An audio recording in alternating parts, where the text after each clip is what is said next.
Le système a à présent été réparé. Nous allons entendre une intervention de Son Excellence Narendra Modi, Premier ministre de la République d'Inde. Je vais demander au protocole d'accompagner Son Excellence.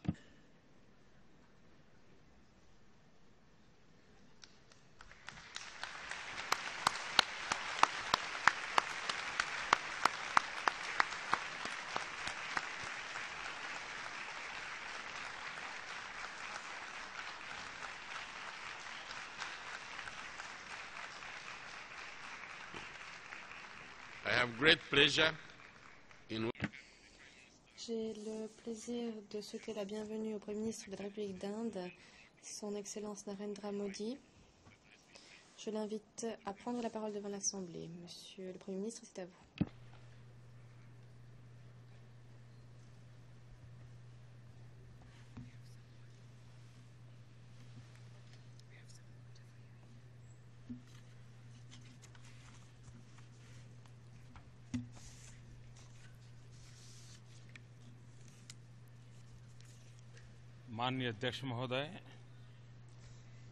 Monsieur le Président,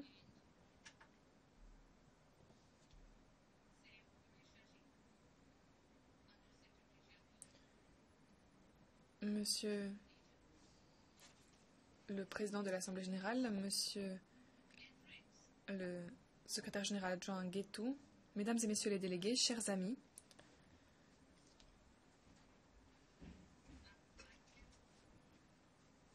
tout d'abord,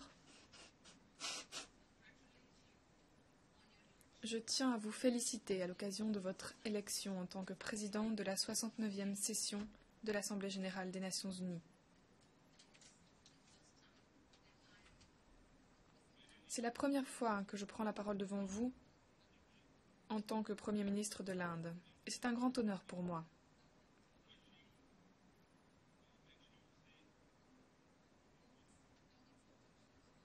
Les espoirs et les attentes du peuple de l'Inde me remplissent d'humilité.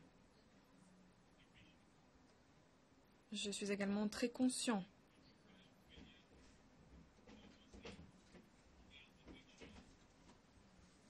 de ce que le monde attend d'un pays qui rassemble 1,25 milliard d'habitants.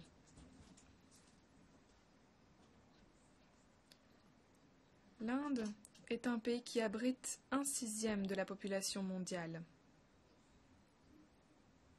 L'Inde est un pays qui traverse des transformations économiques et sociales d'une ampleur rarement vue dans l'histoire de l'humanité. La vision du monde de chaque pays est forgée par ses traditions philosophiques et par la civilisation qui est la sienne. L'Inde, dans son antique sagesse, voit le monde entier comme une seule famille.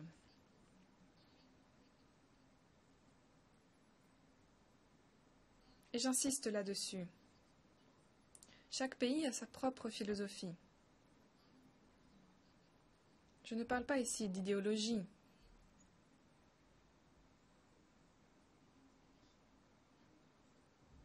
Et inspiré par cette philosophie, chaque pays avance.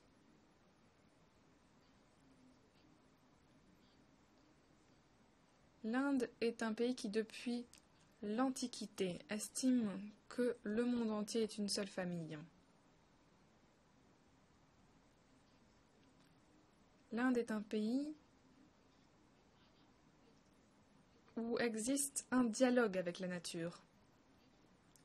Nous ne luttons pas contre la nature. Cela fait partie de la vie de notre pays. Pourquoi ? Parce que notre philosophie nous inspire. Chaque pays, chaque nation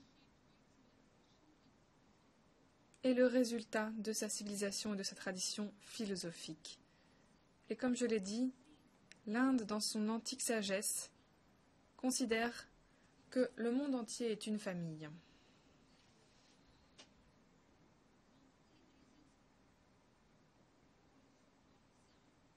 L'Inde parle non pas en son nom propre uniquement, mais demande la justice, la dignité, l'égalité des chances et la prospérité dans le monde entier.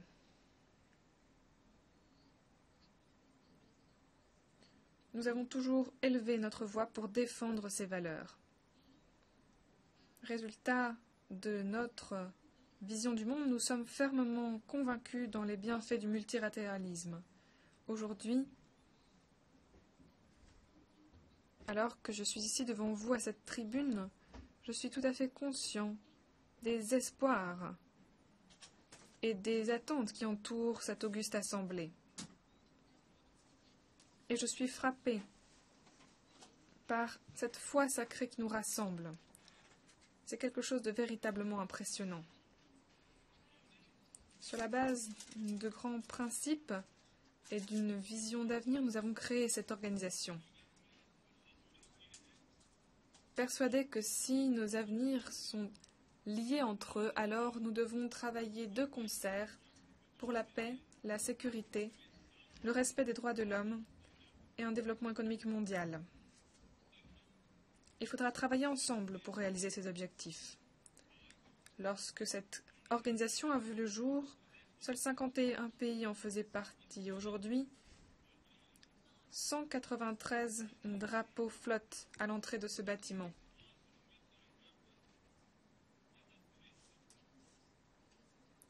Chaque nouveau pays se joint à cette organisation sur la base des mêmes croyances et des mêmes attentes. Ces 6 dernières décennies, nous avons réalisé de nombreux exploits. Nous avons mis fin à bien des guerres.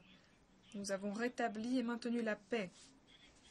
Nous avons contribué au développement économique de nombreux pays. Nous avons contribué à ériger un avenir pour des enfants pauvres. Nous avons aussi contribué à régler le problème de la famine et nous sommes efforcés de sauver notre planète.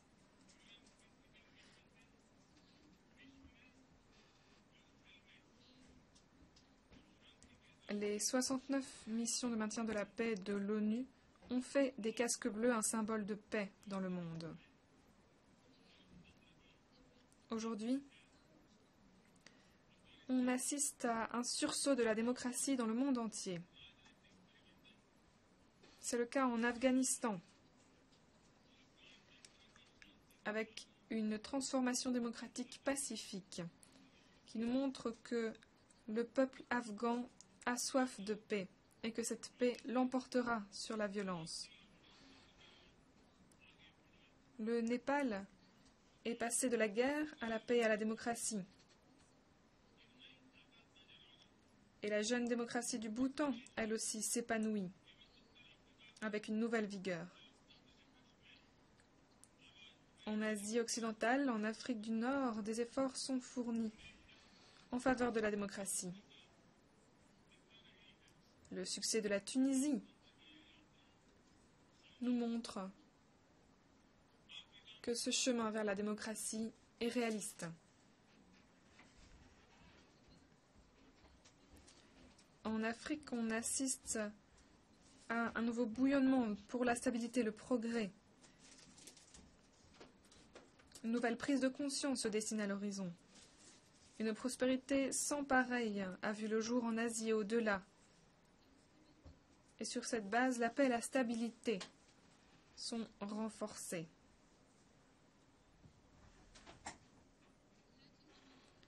L'Amérique latine, un continent au potentiel remarquable, se rassemble dans sa quête commune de la stabilité et de la prospérité. Ce continent peut devenir un pilier solide de la communauté internationale.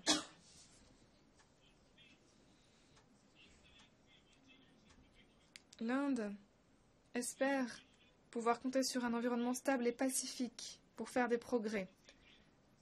Notre destin est lié à celui des pays qui nous entourent et c'est la raison pour laquelle mon gouvernement,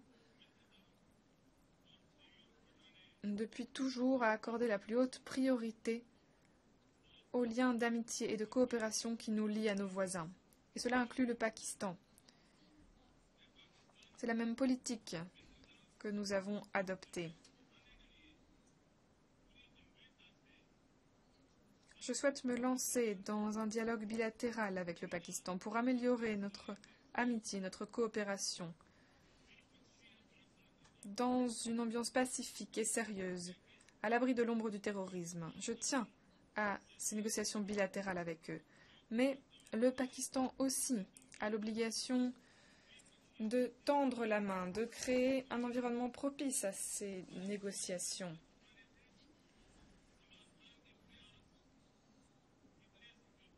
Soulever certaines questions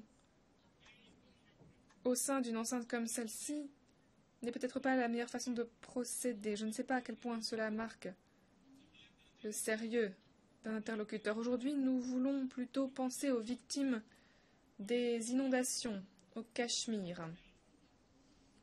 L'Inde a organisé des opérations de secours à large échelle.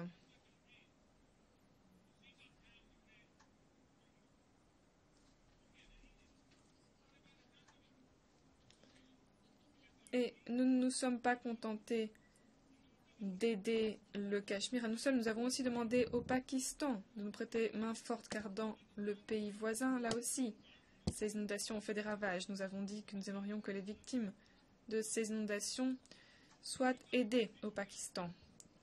Voilà la proposition que nous avons faite. Nous faisons partie du monde en développement, mais malgré nos ressources limitées, nous voulons partager ce que nous avons avec tous ceux qui en ont cruellement besoin.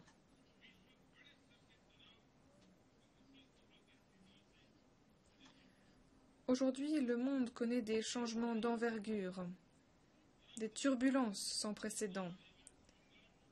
Le monde est aussi victime de guerres d'importance. Il est victime de tensions, de luttes, d'affrontements. La paix nous échappe et l'avenir est incertain. Aujourd'hui, la pauvreté reste généralisée.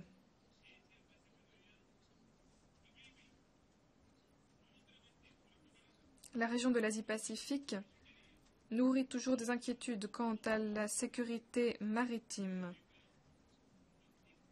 cruciale pour son avenir.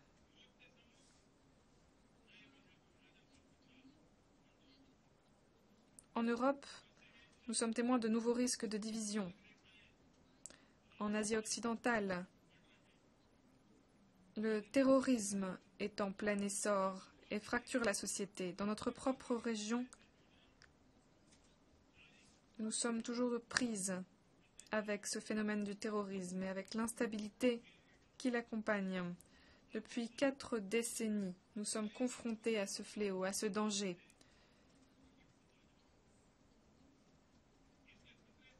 Le terrorisme prend aujourd'hui de nouveaux visages, de nouveaux noms. Aucun pays, quelle que soit sa taille, quelle que soit sa localisation géographique, n'est à l'abri de cette menace.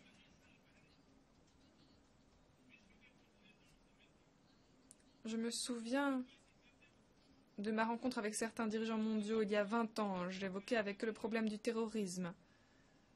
À l'époque, ces dirigeants ne comprenaient pas vraiment. Pour eux, ce n'était pas un problème prioritaire. Mais aujourd'hui, petit à petit, le monde entier se rend compte de la façon dont le terrorisme prend de l'ampleur partout.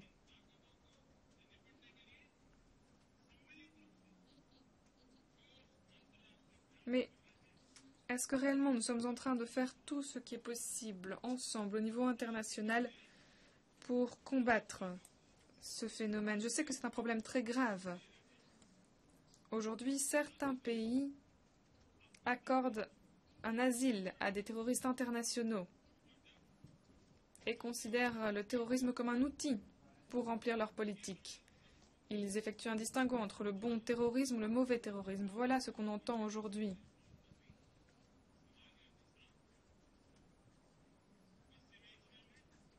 Et nos efforts pour lutter contre le terrorisme sont mis en question. Le retour sauvage du terrorisme dans l'Asie occidentale et les retombées de ce phénomène sur des pays proches comme lointains, exigent de notre part des efforts conjugués, nous le savons.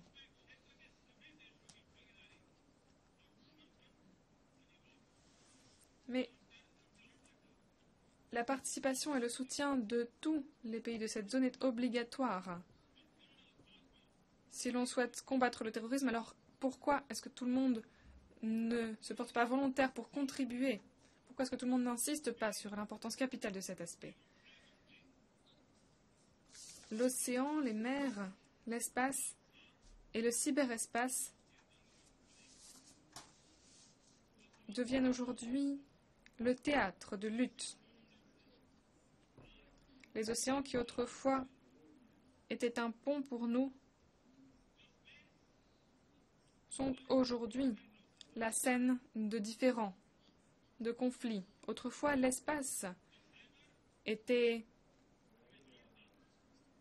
l'objet de nos ambitions, de nos rêves. Le cyberespace nous reliait entre nous. Mais aujourd'hui, dans ces domaines importants, de nouveaux dangers font surface. Des dangers pour l'harmonie internationale, sur la base de laquelle l'Organisation des Nations Unies a été érigée. Jamais nous n'avions eu tant besoin de retrouver cette harmonie qu'aujourd'hui. Aujourd'hui, nous évoquons un monde interconnecté. Mais sommes-nous réellement plus unis qu'avant? Nous devons réfléchir à la question.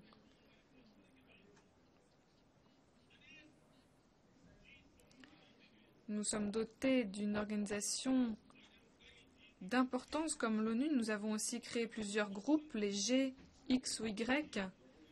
Les chiffres ne cessent de changer, le G4, le G7, le G20.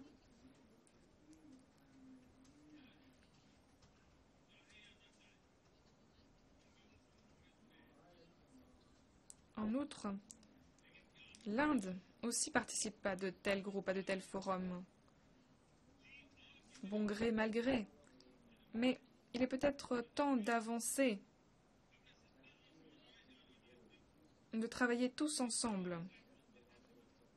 Alors que l'on célèbre le 70e anniversaire de l'ONU, comment nous réunir? Comment faire de cette enceinte une occasion de résoudre tous nos problèmes? Comment créer davantage de confiance? On évoque le fait de travailler et de vivre ensemble. Mais pour ça, nous devons nous sauver des divisions. D'un côté, nous disons que nos politiques sont interconnectées, mais d'un autre, nous réfléchissons toujours à travers le prisme d'un jeu à somme nulle. Nous pensons que si notre interlocuteur sort gagnant, nous sortons perdants. Voilà les normes qui régissent encore notre mode de pensée. Les pessimistes, les cyniques diront peut-être que rien ne changera jamais, qu'il n'y a rien à faire, que c'est inutile, que tous nos efforts seront en vain. Mais si ce pessimisme, si cet esprit critique l'emporte parfois,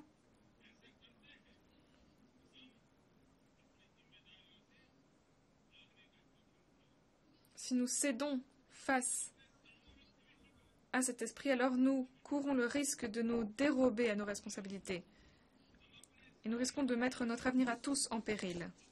Nous devons nous rassembler, nous montrer à la hauteur des défis de ce temps et travailler à la paix dans le monde. Un pays, une organisation regroupant une poignée de pays ne saurait déterminer les politiques du monde entier. Il est essentiel de garantir une participation internationale de tous, authentique. Nous devons essayer d'établir un dialogue positif, une vraie coopération entre les pays. Nos efforts doivent commencer ici, aux Nations Unies.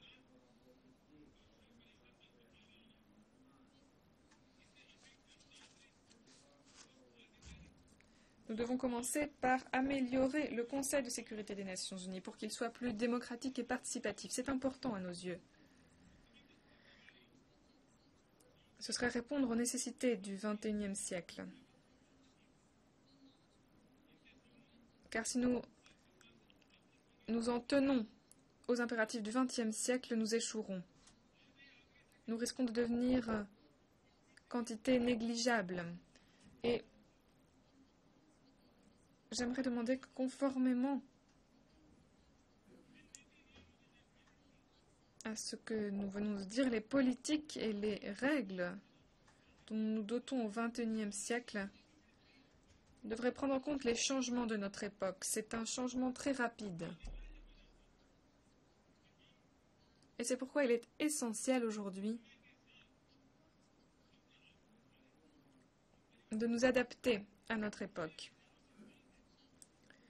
de changer, d'adopter de nouvelles idées. Si nous en sommes capables, alors et seulement alors, nous resterons pertinents et nous aurons encore notre place.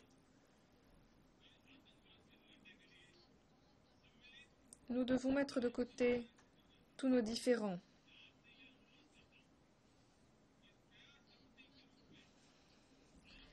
Nous devons ensemble travailler à l'obtention d'un but commun, faire des efforts collectifs. Et dans cet esprit, j'aimerais que nous puissions adopter une convention globale contre le terrorisme international. C'est une demande de longue date que nous formulons.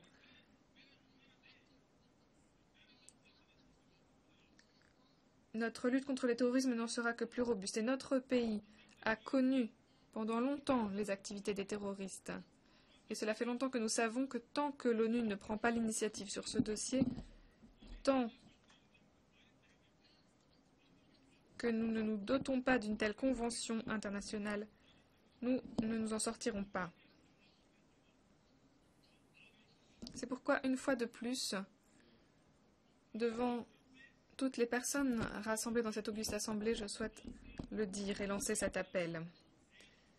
Dans l'espace extra-atmosphérique et le cyberespace, nous voulons aussi la paix, la stabilité et l'ordre. Nous devons travailler ensemble et veiller à ce que tous les pays observent les règles et les normes internationales.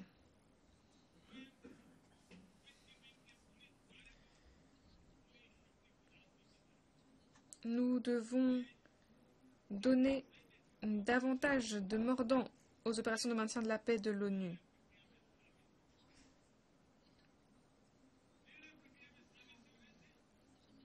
Et les pays qui contribuent via leurs forces armées devraient être inclus dans les processus de prise de décision. C'est le moyen de renforcer leur sentiment de confiance. Ces pays sont prêts à consentir des sacrifices importants. Ils sont prêts à donner de leur temps, de leur énergie. Mais s'ils ne se voient pas inclus dans les processus de prise de décision, s'ils sont laissés de côté, alors comment l'action de l'ONU pour le maintien de la paix pourrait-elle être améliorée? C'est une question à prendre en compte sérieusement. Redoublons d'efforts aujourd'hui pour le désarmement et pour la non-prolifération dans le monde. Nous devons absolument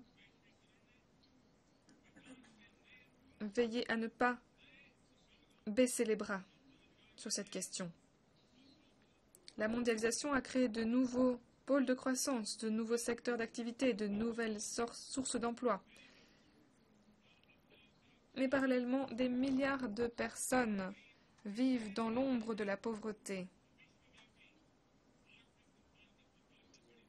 Et de très nombreux pays connaissent des situations de privations économiques.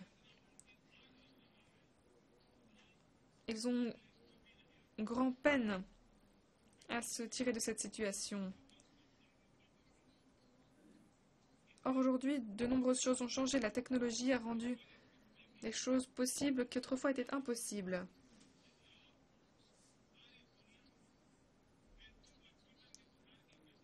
le coût de la technologie a été diminué.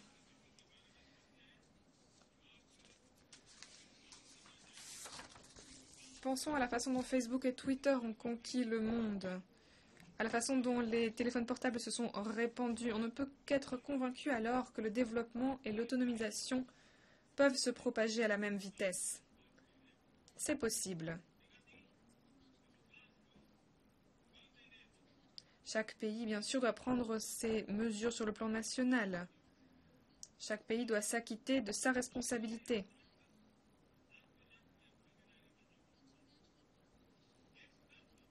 La participation internationale, en outre, est très importante. Sur un plan, cela signifie qu'il faut davantage coordonner les différentes politiques afin que nos efforts s'appuient mutuellement, afin d'améliorer notre coopération.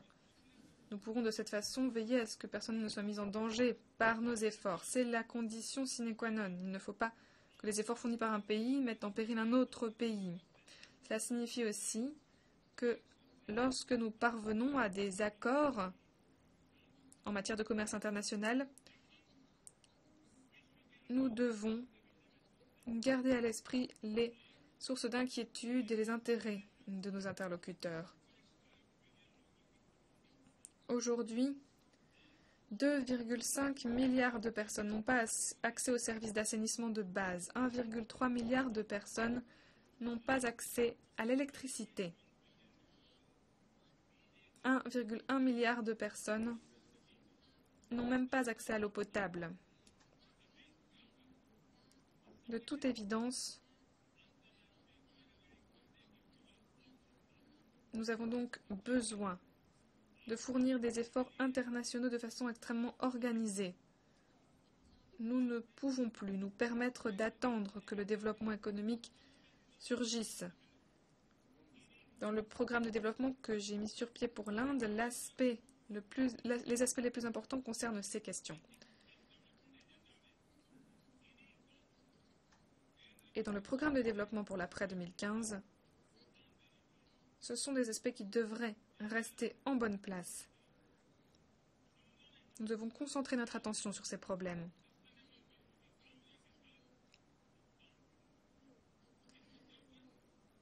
Ensuite, nous voulons aussi travailler pour un monde plus vivable, plus habitable. Nous devons y travailler. De nombreux débats ont eu lieu, de nombreux documents sont disponibles sur ces questions.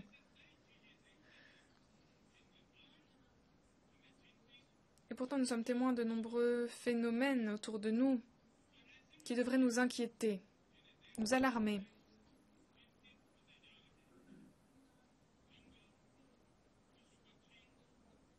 Nous sommes aujourd'hui très préoccupés face à certains de ces phénomènes qui touchent les forêts, les animaux, les oiseaux, les cours d'eau, les lacs et les cieux. Je voudrais dire 3 choses à ce sujet. Tout d'abord,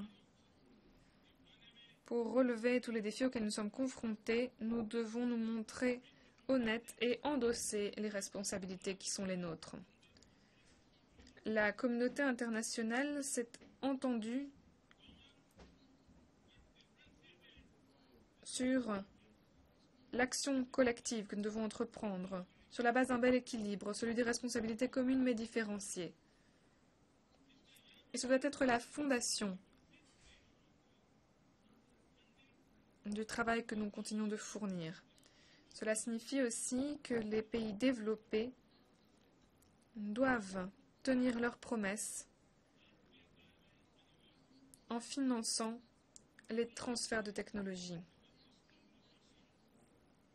Deuxièmement, les actions sur le plan national sont importantes. Les nouvelles technologies ont rendu de nombreux exploits possibles. Je pense par exemple aux énergies renouvelables. Mais nous devons nous montrer déterminés à parvenir à des résultats, nous montrer créatifs aussi. L'Inde souhaite partager son potentiel technologique.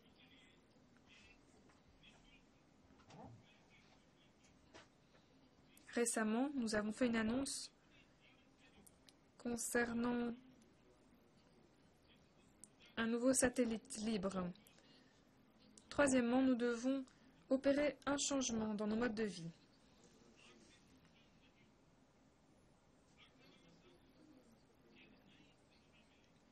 L'énergie qui n'est pas utilisée est l'énergie la plus propre du monde.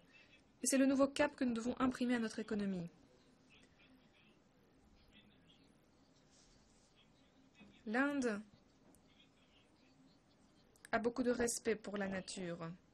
Pour nous, la nature est sacrée. Cela fait partie de notre idéologie. Aujourd'hui, je voudrais attirer votre attention sur un autre fait. Lorsque nous évoquons le changement climatique, nous parlons de bien-être global. Nous parlons d'une connexion avec la nature en réalité. Nous parlons d'un retour aux valeurs de source. Et aujourd'hui, je voudrais donc évoquer un sujet en particulier. Le yoga. Le yoga est une contribution très précieuse apportée par notre pays, par notre tradition au monde. Le yoga représente l'unité de l'esprit, du corps, de la pensée et de l'action.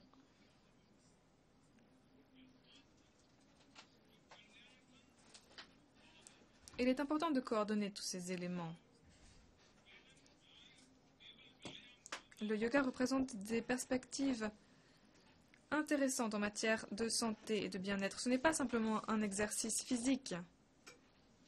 C'est un moyen qui permet d'entrer en communion avec le monde et avec la nature. Cela permet de changer de mode de vie. Cela débouche sur une prise de conscience et cela peut nous aider à lutter contre les changements climatiques. Travaillons donc ensemble pour adopter une journée internationale du yoga.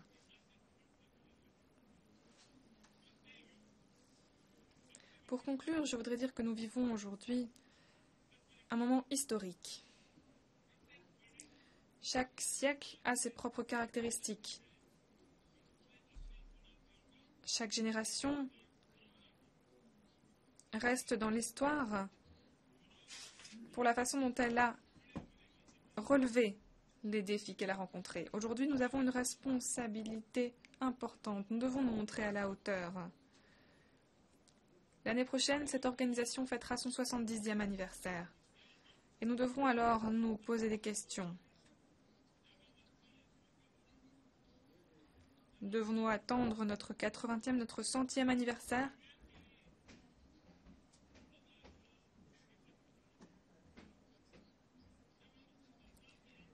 L'année prochaine est une occasion à saisir.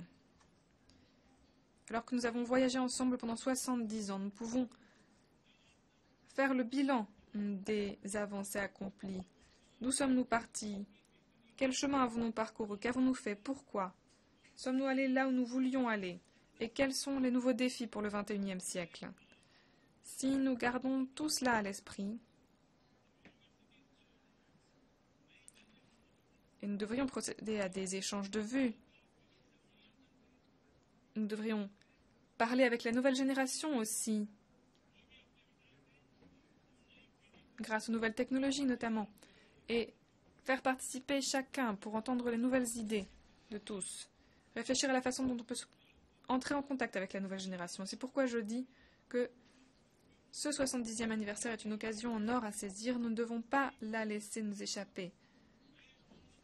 Et nous devons aboutir à une nouvelle vision du monde, de la vie, de nouvelles ambitions, de nouvelles aspirations.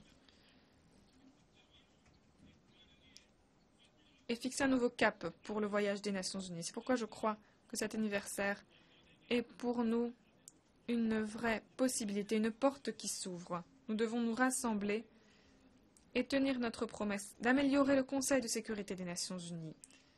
Cela fait longtemps qu'on en parle et pourtant cela n'a toujours pas été suivi des faits. Nous devons y réfléchir très sérieusement. Dans le programme de développement pour l'après 2015, il faut que nos promesses soient réalisées.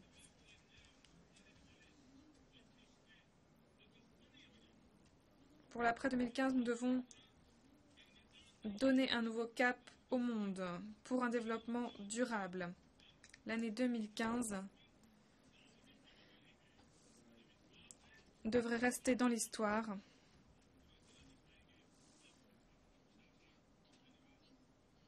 comme l'année où nous aurons réussi à relever ce défi. Je vous remercie.